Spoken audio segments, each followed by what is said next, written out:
नमस्कार दोस्तों, इस वीडियो में जानेंगे आज दिन भर की देश और दुनिया की महत्वपूर्ण 25 बड़ी खबरों को। तो वीडियो के लिए एक लाइक जरूर कर देना। प्रधानमंत्री नरेंद्र मोदी मंगलवार को चंडीगढ़ के पंजाब इंजीनियरिंग कॉलेज (पीईसी) में पहुंचे। इस दौरान केंद्रीय गृह मंत्री अमित शाह भी उनके साथ रहे।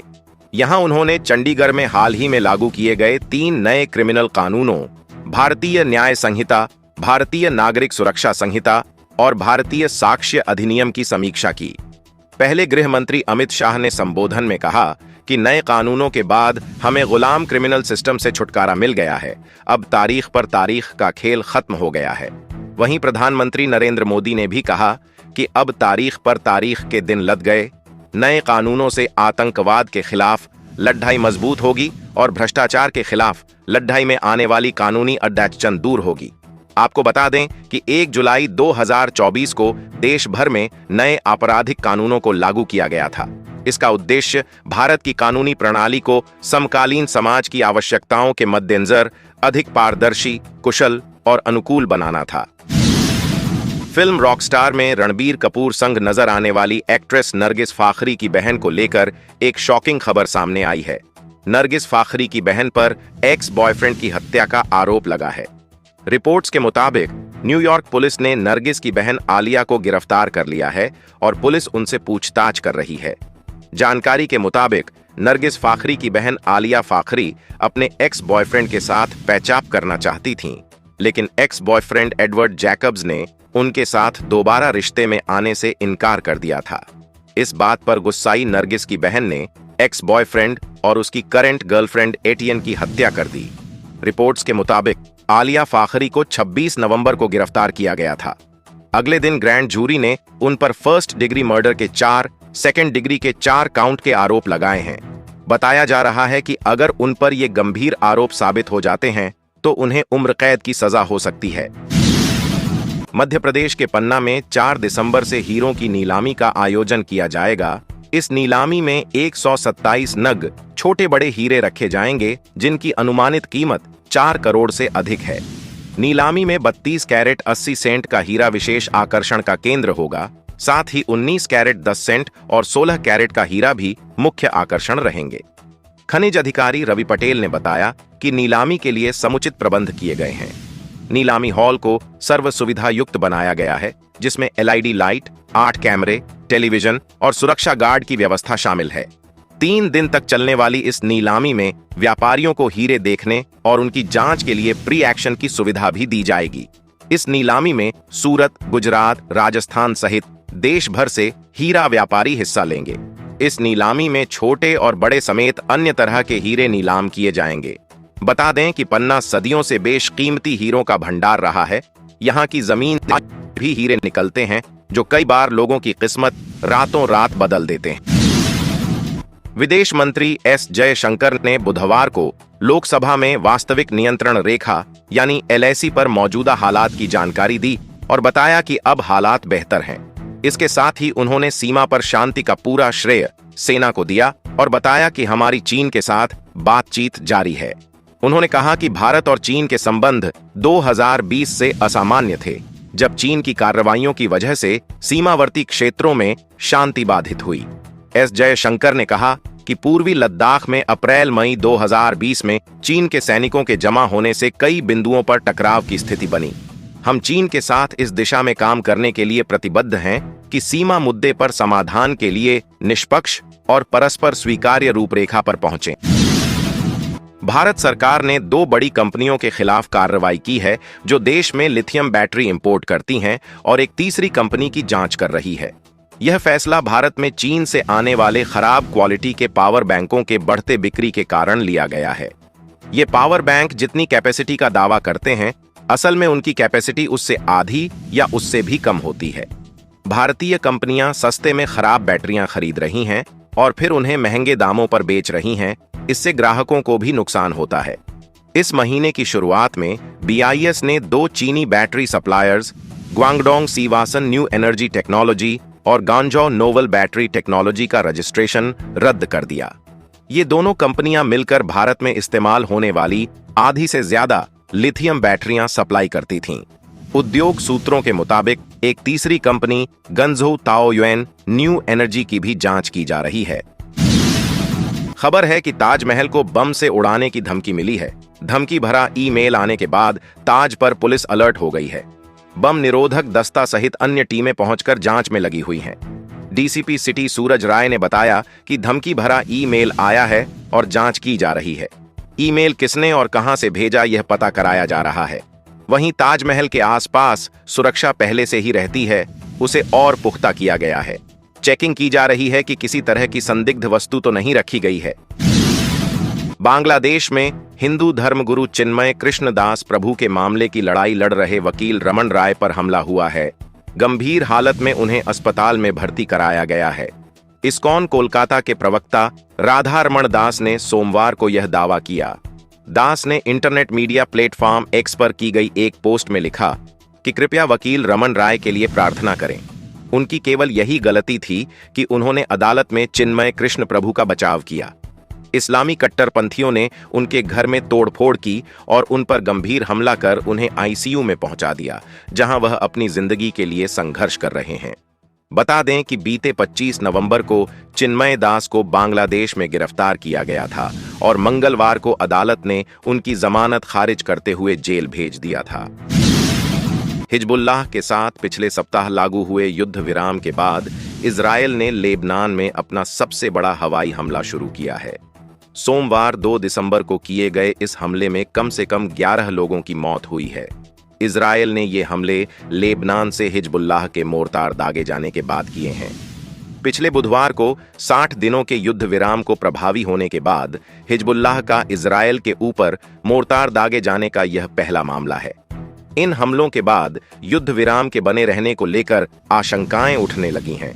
इजरायली रक्षा बलों ने कहा कि लड़ाकू विमानों ने लेबनान में हिजबुल्लाह के ऑपरेटिव्स और दर्जनों रॉकेट लॉन्चरों और आतंकी समूह से संबंधित सुविधाओं पर हमला किया। इसके पहले हिजबुल्लाह ने इजरायल के ऊपर 2 मोर्टार से हमला किया था और इसे बार बार युद्ध विराम उल्लंघन के खिलाफ चेतावनी बताया था। वहीं इस बीच अमेरिका के नवनिर्वाचित राष्ट्रपति डोनाल्ड ट्रंप ने गाजा में चरमपंथी समूह की कैद से इजरायली बंधकों की तत्काल रिहाई की मांग की। ट्रंप ने सोशल मीडिया पर कहा कि अगर जनवरी में उनके शपथ ग्रहण से पहले उन्हें रिहा नहीं किया गया तो उन्हें बहुत भारी कीमत चुकानी होगी। 7 अक्टूबर 2023 के हमले के बाद गाजा में शुरू किए गए सैन्य अभियान के दौरान अमेरिका ने इजरायल को सैन्य और कूटनीतिक समर्थन दिया है। इससे पहले डोनाल्ड ट्रंप ने टैरिफ को लेकर दुनिया के देशों को धमकाया था। ट्रंप ने कहा था, अगर BRIC यानी ब्राजील, रूस, भारत, चीन, साउथ अफ्रीका जैसे देशों ने अमेरिकी डॉलर को रिप्लेस करने की कोशिश की तो उन पर 100% टैरिफ लगाया जाएगा। सीरिया में विद्रोही गुट द्वारा देश के दूसरे सबसे बड़े शहर अलेप्पो और इदलिब के काफी बड़े हिस्से पर कब्जा करने के बाद की गई रूस सीरिया की कार्रवाई में उत्तर पश्चिमी सीरिया के भीतर कम से कम 25 लोग को मारे गए। सीरियाई विपक्ष द्वारा संचालित बचाव सेवा ने सोमवार को कहा कि रूसी व सीरियाई जेट विमानों ने दोनों शहरों पर तेज हमले किए। उधर सीरिया के राष्ट्रपति बशर अल असद ने विद्रोहियों को कुचलने का संकल्प ले लिया है। रूस सीरिया के सैनिकों और विद्रोहियों के बीच हुई आमने सामने की झड़पों में अब तक 300 से ज्यादा मौतों की अपुष्ट सूचना है। विद्रोही गुट में हयात तहरीर अल शाम HTS और उसके सहयोगी संगठन शामिल हैं। इन्हें अल-कायदा का समर्थन हासिल है। दक्षिणी गिनी के एक फुटबॉल स्टेडियम में प्रशंसकों के बीच झड़प के बाद मची भगदड़ में 56 लोगों की मौत हो गई और कई अन्य घायल हो गए। गिनी की सरकार ने सोमवार को यह जानकारी दी। संचार मंत्री फना सोमाह ने राष्ट्रीय टेलीविजन पर दिए गए एक बयान में कहा कि अधिकारी रविवार को हुई भगदड़ की इस घटना के लिए जिम्मेदार लोगों का पता लगाने जांच कर रहे हैं। गिनी के प्रधानमंत्री अमादो ओरीबाह ने सोशल मीडिया प्लेटफॉर्म पर कहा कि क्षेत्रीय अधिकारी इलाके में शांति बहाल करने के लिए काम कर रहे हैं। स्थानीय मीडिया ने बताया कि सुरक्षा बलों ने एक पेनल्टी पर हुए विवाद के बाद हुई अराजकता के बाद शांति बहाल करने के लिए आंसू गैस का इस्तेमाल करने की कोशिश की। इससे समर्थक नाराज हो गए और उन्होंने पथराव कर दिया। अखिलेश यादव ने लोकसभा में संभल हिंसा पर जोरदार हमला बोला। उन्होंने संसद की कार्यवाही के दौरान संभल के मुद्दे को उठाते हुए इसे लखनऊ और दिल्ली के बीच लड़ाई का परिणाम बताया। अखिलेश ने सीधे तौर पर पीएम नरेंद्र मोदी और सीएम योगी आदित्यनाथ पर निशाना साधा। संभल में पुलिस प्रशासन के अधिकारियों पर गंभीर आरोप लगाए और मामले की सही जांच की मांग की। संभल हिंसा मामले पर अखिलेश यादव ने लोकसभा की चर्चा में भाग लिया। इस दौरान उन्होंने कहा कि संभल हिंसा सोची समझी साजिश का परिणाम है। उन्होंने एएसआई सर्वे के मुद्दे पर सदन में जोरदार हमला करते हुए कहा कि यह खुदाई हमारे देश की तहजीब खोद देगी। संभल में बार बार खुदाई की बात हो रही है, इससे हमारे देश के भाईचारे को खतरा है। अखिलेश यादव ने पुलिस और प्रशासन पर भी गंभीर आरोप लगाए। कहा कि पुलिस अधिकारियों और जवानों ने सरकारी और प्राइवेट अधिकार हथियारों से गोलियां चलाईं, में 5 लोगों की मौत हो गई। लखनऊ विश्वविद्यालय के कुछ छात्र रामाधीन मैरिज हॉल में आयोजित एक शादी समारोह में फ्री में खाना खाने पहुंचे। हालांकि जब बारातियों ने उन्हें पहचाना तो उन्होंने छात्रों को पीटना शुरू कर दिया। आरोप है कि इसके बाद छात्रों ने भी बम और गोलियों से हमला कर दिया। इसके बाद लखनऊ विश्वविद्यालय के अन्य छात्रों ने मौके पर पहुंचकर बारातियों के साथ मारपीट की। घटना इतनी गंभीर हो गई कि पुलिस को मौके पर बुलाना पड़ा। पुलिस ने मामला शांत करवाया और आगे की कार्रवाई में जुट गई है। बारातियों का आरोप है कि कई छात्र फ्री में खाना खाने पहुंचे थे। इस दौरान मना करने पर उन्होंने लड़ाई शुरू कर दी, जिसके बाद कई छात्रों ने बम और गोली भी चलाई। बताया जा रहा है कि इन लोगों ने वहां पर महिलाओं के साथ भी गलत व्यवहार किया। आरोप तो यह भी है कि इन छात्रों ने महिलाओं के जेवर भी लूटे हैं। हालांकि मामले को सुलझा दिया गया है और आरोपियों के खिलाफ कार्रवाई की जाएगी। केंद्रीय अन्वेषण ब्यूरो सीबीआई के पूर्व निदेशक विजय शंकर का मंगलवार को निधन हो गया। भारतीय पुलिस सेवा आईपीएस के सेवानिवृत्त अधिकारी शंकर लंबे समय से बीमार थे। शंकर के परिवार ने बताया कि वह कुछ समय से नोएडा के एक निजी अस्पताल में भर्ती थे। उन्होंने बताया कि उनकी अंतिम इच्छा के अनुसार उनके पार्थिव शरीर को अखिल भारतीय आयुर्विज्ञान संस्थान एम्स को दान कर दिया जाएगा। उत्तर प्रदेश कैडर के 1969 बैच के आईपीएस अधिकारी शंकर ने 12 दिसंबर 2005 से 31 जुलाई 2008 तक सीबीआई के निदेशक के तौर पर कार्य किया था। सीबीआई निदेशक नियुक्त होने से पहले शंकर राष्ट्रीय आपदा मोचन बल तथा नागरिक सुरक्षा और होमगार्ड के प्रमुख भी रहे। उन्होंने सीमा सुरक्षा बल बीएसएफ में महानिरीक्षक के पद पर भी कार्य किया। सिख समाज की सर्वोच्च धार्मिक संस्था श्री अकाल तख्त ने पंजाब के पूर्व उप मुख्यमंत्री सुखबीर बादल को सजा सुनाई है। ये सजा 2007 से 17 तक पंजाब में शिरोमणि अकाली दल और उनकी सरकार की गलतियों के कारण दी गई है। सुखबीर बादल सजा के दरमियान अपने गले में दोषी होने की तख्ती पहनकर सेवादारी करेंगे। वे श्री दरबार साहिब में बने लंगर हॉल में 1 घंटे तक बर्तन साफ करेंगे, 1 घंटे तक गुरबाणी सुनेंगे। सुखबीर दरबार साहिब समेत कई गुरुद्वारे के आगे बरछा लेकर पहरेदारी यानी चौकीदारी भी करेंगे। सुखबीर ने अपराध कबूल किया है कि उन्होंने जत्थेदार साहिबों को अपने आवास पर बुलाया था और डेरा प्रमुख गुरमीत राम रहीम को माफी देने के लिए उन पर दबाव बनाया था। इस काम में प्रकाश सिंह बादल भी शामिल थे। सुखबीर ने खुद पर लगे आरोपों को एक एक कर स्वीकार किया है। किसानों के दिल्ली चलो मार्च से पहले दिल्ली नोएडा सीमा पर लगाए गए बैरिकेड्स को पुलिस ने हटा दिए, जिसके बाद आज सोमवार की शाम नोएडा ग्रेटर नोएडा एक्सप्रेसवे और यमुना एक्सप्रेसवे पर यातायात की आवाजाही फिर से शुरू हो गई। आंदोलनकारी किसान गौतम बुद्ध नगर प्रशासन के साथ चर्चा के बाद विरोध प्रदर्शन को रोकने और स्थल खाली करने पर सहमत हुए। प्रशासन ने किसानों से 7 दिनों का समय मांगा, जो किसानों की ओर से दे दिया गया है। किसानों ने फिलहाल अल्टीमेटम दिया है कि अगर 7 दिन तक किसानों की बात को और मांगों को नहीं माना गया तो किसान संगठन दिल्ली कूच करेंगे। किसान नेताओं का कहना है कि प्रशासन ने 7 दिन का समय मांगा था, जो कि किसानों की ओर से दिया गया है। 7 दिन के लिए आंशिक रूप से धरना प्रदर्शन दलित प्रेरणा स्थल पर जारी रहेगा। वाराणसी के उदय प्रताप कॉलेज में स्थित मजार को लेकर विवाद तूल पकड़ता चला जा रहा है। आज मजार पर दर्जनों की संख्या में हनुमान चालीसा पढ़ने जा रहे छात्रों को जब पुलिस बल ने रोका तो छात्रों और पुलिस के बीच में जमकर खींचतान हुई।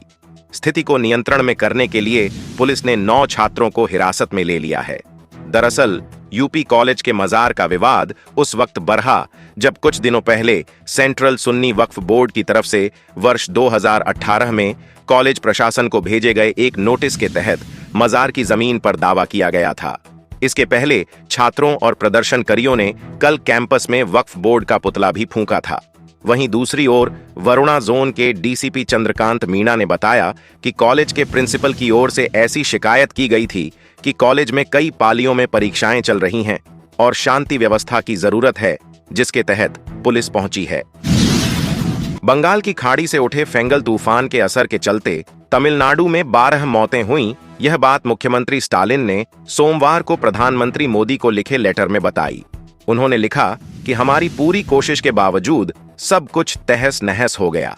70 लाख परिवारों के 1,50,00,000 लोग तूफान से बुरी तरह से प्रभावित हुए हैं। विल्लुपुरम, तिरुवन्नामलाई और कल्लाकुरिची में एक ही दिन में पूरे सीजन के बराबर बारिश हुई, जिससे बाढ़ आ गई। 2,416 झोपड़ियां, 721 घर, 963 मवेशियों की मौत, 2 लाख हेक्टेयर जमीन बर्बाद, 9,000 किलोमीटर की सड़कें, 1,936 स्कूल तबाह हो चुके हैं। टेम्परेरी तौर पर सब कुछ ठीक करने के लिए 2,475 करोड़ की आवश्यकता होगी। एनडीआरएफ फंड के जरिए तत्काल 2,000 करोड़ रुपए की मदद करें। दरअसल फेंगल तूफान 30 नवंबर शाम 7 बजे पुडुचेरी के कराईकल और तमिलनाडु के महाबलीपुरम के बीच समुद्र तट से टकराया था। कमजोर होने के बाद तूफान 2 दिसंबर को केरल, कर्नाटक, तेलंगाना और आंध्र प्रदेश में पहुंचा। इन राज्यों में भी लगातार तेज बारिश हो रही है। बांग्लादेश में हिंदुओं के खिलाफ हिंसा और इस्कॉन से जुड़े संत चिन्मय कृष्णदास की गिरफ्तारी को लेकर भारत में भी जबरदस्त रोष है। सोमवार को तो बंगाल में भाजपा नेता शुभेंदु अधिकारी के नेतृत्व में हिंदू संगठनों के कार्यकर्ताओं, आम लोगों और भिक्षुओं ने आंदोलन किया। इन लोगों ने बांग्लादेश की सीमा पर पहुंचकर तमाम ट्रकों को रोके रखा जो माल लेकर जा रहे थे। इसके चलते लगभग पूरे दिन ही बांग्लादेश के साथ कारोबार प्रभावित रहा। हजारों लोगों ने चिन्मय कृष्णदास की बिना शर्त रिहाई की मांग को लेकर भारत बांग्लादेश अंतरराष्ट्रीय सीमा के पेट्रोल पर 24 घंटे के लिए मालवाहक वाहनों को रोके रखा। इससे बांग्लादेश में आवश्यक वस्तुओं को ले जाने वाले माल वाहनों की आवाजाही सोमवार को बाधित रही। इस दौरान शुभेंदु अधिकारी ने चेतावनी दी कि यदि इस्कॉन के संत कृष्णदास को रिहा नहीं किया गया तो वे जल्द ही 5 दिनों के लिए पेट्रोल में आर्थिक नाकेबंदी करेंगे और अगले साल की शुरुआत में बड़े पैमाने पर आंदोलन करने की चेतावनी दी। उन्होंने कहा कि वे अल्पसंख्यक समुदायों पर अत्याचार, हिंदुओं पर हमले और बांग्लादेश में मंदिरों में तोड़फोड़ के खिलाफ आक्रोश व्यक्त करने के लिए 0 पॉइंट के करीब जाएंगे। जम्मू कश्मीर में आतंकवाद के खिलाफ अपनी जीरो टॉलरेंस की नीति के प्रति प्रतिबद्धता दिखाते हुए केंद्र सरकार ने राष्ट्रीय सुरक्षा गार्ड एनएसजी की एक विशेष टास्क फोर्स को जम्मू में तैनात करने का फैसला किया है। यह कदम जम्मू क्षेत्र में हालिया आतंकवादी हमलों में वृद्धि को देखते हुए उठाया गया है। सूत्रों ने बताया है कि यह विशेष टास्क फोर्स गृह मंत्रालय के निर्देशों पर जम्मू शहर में स्थायी रूप से तैनात की जाएगी। इसका मकसद किसी भी आपातकालीन स्थिति या आतंकवादी हमले के दौरान तत्काल किसी भी स्थान पर पहुंचने के लिए करना है। इंडिया टुडे ने अपनी एक रिपोर्ट में इसका खुलासा किया है। आपको बता दें कि जम्मू क्षेत्र में आतंकवादी हमलों में इस वर्ष उल्लेखनीय वृद्धि देखी गई है। इस क्षेत्र के 8 जिलों में आतंकवादी गतिविधियों ने कई लोगों की जान ली है। इस वर्ष 44 लोग मारे गए हैं, जिनमें 18 सुरक्षाकर्मी, 14 नागरिक और 13 आतंकवादी शामिल हैं। दिल्ली में रहने वाले लोग जो ऑफिस जाने के लिए डीटीसी बसों का प्रयोग करते हैं, उन्हें दिल्ली सरकार ने मोहल्ला बस का तोहफा दिया है। 9 मीटर की इन छोटी बसों को लास्ट माइल कनेक्टिविटी के तहत शुरू किया जा रहा है। मंगलवार को मुख्यमंत्री आतिशी ने 150 मोहल्ला बसों का निरीक्षण किया। 9 मीटर की ये ध्वनि रहित बसें भीड़भाड़ वाले इलाकों के लिए बनाई गई हैं। इनका ट्रायल पहले ही पूरा हो चुका है। बसों का निरीक्षण करने के बाद मुख्यमंत्री आतिशी ने कहा है कि एक बार जब ये 150 बसें दिल्ली की सड़कों पर आ जाएंगी तो ये मोहल्ला बसों के रूप में काम करेंगी, जो 9 मीटर लंबी हैं और भीड़भाड़ वाले इलाकों तक पहुंच सकती हैं, जहां 12 मीटर की बड़ी इलेक्ट्रिक और सीएनजी बसें नहीं जा सकती हैं। पूरी दुनिया में घरों में कैद करने और लाखों जान लेने वाली कोविड महामारी कहां से फैली थी, इसके बारे में अमेरिकी जांच ने अपना निष्कर्ष दे दिया है। कोविड महामारी के बाद अमेरिका ने जांच की और अब इस निष्कर्ष पर पहुंची है कि कोरोना वायरस संभवतः एक चीनी प्रयोगशाला से ही लीक हुआ था। इस महामारी पर रिपब्लिकन के नेतृत्व वाली हाउस सेलेक्ट उपसमिति ने जांच की थी, जो 2 दिसंबर को पूरी हुई। कोविड के कारण 11 लाख अमेरिकियों की जान गई थी। अमेरिका द्वारा की गई यह जांच 2 साल तक चली और समिति ने अपने नतीजे में कहा कि यह इस सिद्धांत का समर्थन करता है कि कोविड-19 वायरस संभवतः चीन के वुहान में एक प्रयोगशाला से उत्पन्न हुआ था। यह रिपोर्ट इस बात को मानती है कि कोविड-9 के लिए जिम्मेदार SARS को V2 virus Wuhan institute of virology से निकला था। AFP के अनुसार यह पैनल 25 बैठकों, 30 से अधिक साक्षात्कारों और 10 लाख से अधिक दस्तावेजों की समीक्षा करने के बाद इस निष्कर्ष पर पहुंचा है। भारत की मैन्युफैक्चरिंग गतिविधियों में नवंबर महीने में थोड़ी सी गिरावट देखी गई है, जो पिछले 11 महीनों में सबसे निचला स्तर है। HSBC India manufacturing purchasing managers index PMI के आंकड़ों के मुताबिक नवंबर में यह 56.5 अंक पर आ गया, जो अक्टूबर में 57.5 अंक था। हालांकि यह अभी भी विस्तार की दिशा में है, जिससे भारतीय मैन्युफैक्चरिंग सेक्टर में निरंतर प्रगति का संकेत मिलता है। मैन्युफैक्चरिंग गतिविधियों में इस गिरावट का मुख्य कारण कच्चे माल की कीमतों में वृद्धि और बढ़ती प्रतिस्पर्धा का दबाव बताया जा रहा है। सर्वे में यह भी सामने आया कि नवंबर में निर्यात की स्थिति बेहतर रही। नए एक्सपोर्ट ऑर्डर 4 महीने के उच्चतम स्तर पर थे, जो यह दर्शाता है कि अंतर्राष्ट्रीय मांग मजबूत बनी हुई है। बांग्लादेश, चीन, Colombia, Italy, Japan, Nepal, UK और अमेरिका जैसे देशों से सकारात्मक ऑर्डर रिपोर्ट किए गए हैं, जिससे मैन्युफैक्चरिंग सेक्टर को निरंतर बढ़ावा मिला है। भारतीय रिजर्व बैंक RBI ने फाइनेंस कंपनी नवी फिनसर्व लिमिटेड पर लगे प्रतिबंधों को हटा दिया है। ये कंपनी अरबपति सचिन बंसल की है, जो कि ई-कॉमर्स प्लेटफॉर्म फ्लिपकार्ट के फाउंडर भी हैं। गौरतलब है कि केंद्रीय बैंक ने इसी साल अक्टूबर महीने में नवी फिनसर्व पर कई बैन लगाए थे, जिनमें नए लोन को अप्रूव करने और बांटने पर भी प्रतिबंध था। RBI ने बीते 17 अक्टूबर 2024 को सचिन बंसल के नेतृत्व वाली NBFC नवी फिनसर्व पर यह बैन लगाते हुए आदेश दिया था कि फाइनेंस कंपनी किसी प्रकार का कोई लोन नहीं देगी और न ही इससे संबंधित एप्लीकेशंस को अप्रूव करेगी। रिजर्व बैंक ने प्रतिबंध लगाते हुए एक रिलीज जारी कर इसके कारणों का भी खुलासा किया था। इसमें कहा गया था कि प्राइसिंग पॉलिसी में उनकी वेटेड एवरेज लेंडिंग रेट और फंड की लागत पर लगाए गए इंटरेस्ट स्प्रेड से जुड़ी चिंताएं उजागर हुई हैं, जिसके चलते ये बैन लगाया गया है। केनरा बैंक ने 3 करोड़ रुपए से कम की डिपॉजिट राशि के लिए अपनी फिक्स्ड डिपॉजिट इंटरेस्ट रेट को बदल दिया है। नई दरें 1 दिसंबर 2024 से लागू हो जाएंगी। बैंक की वेबसाइट के मुताबिक इस बदलाव के बाद आम जनता के लिए ब्याज दरें 4% से 7.40% तक होगी। लंबी अवधि के लिए बैंक 1 से 2 साल तक की मैच्योरिटी वाली फिक्स्ड डिपॉजिट पर 6.85% ब्याज दर और 2 से 3 साल के बीच की अवधि वाली जमा पर 7.3% ब्याज दर प्रदान करता है। 7.40% की उच्चतम दर 3 साल से ज्यादा लेकिन 5 साल से कम अवधि वाली FD पर लागू होती है। आपको बता दें कि जब कोई व्यक्ति FD अकाउंट खोलता है तो उसे एक निश्चित अवधि के लिए एक निश्चित रकम जमा करनी होती है। अगर निवेशक जमा की गई राशि को मैच्योरिटी तक नहीं निकालता है तो उस पर ब्याज मिलता है। दोस्तों, यही थी आज दिन भर की कुछ महत्वपूर्ण बड़ी खबरें। डेली की ताजा खबरों को सबसे पहले देखने के लिए सब्सक्राइब जरूर